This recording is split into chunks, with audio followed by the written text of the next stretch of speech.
Kain din talaga, baby.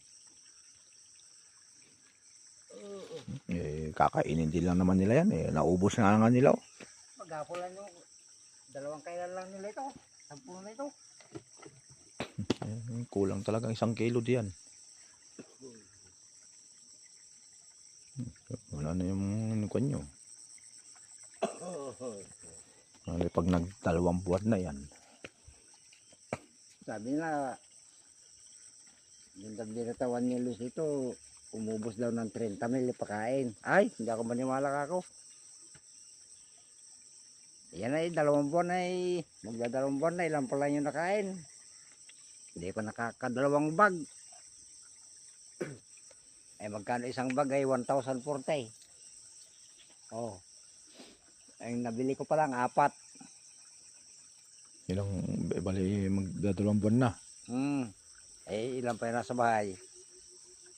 Nagit pang 2 sako yaw. Ibig sabihin kung sa 3 buwan, Itong Mayo. sa 1 araw, napapakain nila ng ano.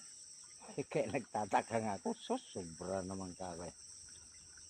Eh, wala, mga 5,000 pa lang yung nabili kong pinis nito.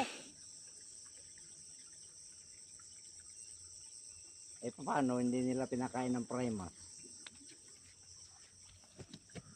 Yung una-una yun ay ano, Primas.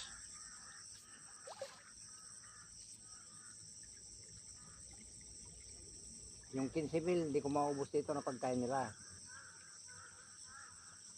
Baka June lang pwede harvestin to ay.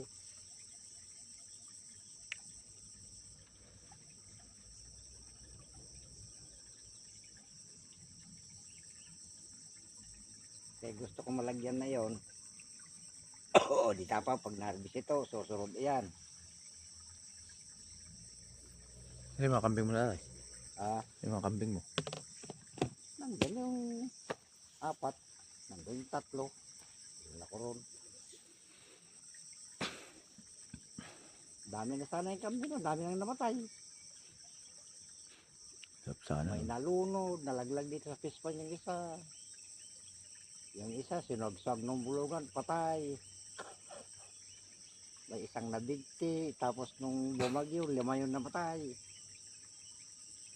Hintayin sana tayo ngayon kung di matay yung iba eh. Ay kung di lang namatay ng bagyo, di pwede na sana magtatay ngayon. Eh, wala na. Mahal pa man din ang kambing ngayon.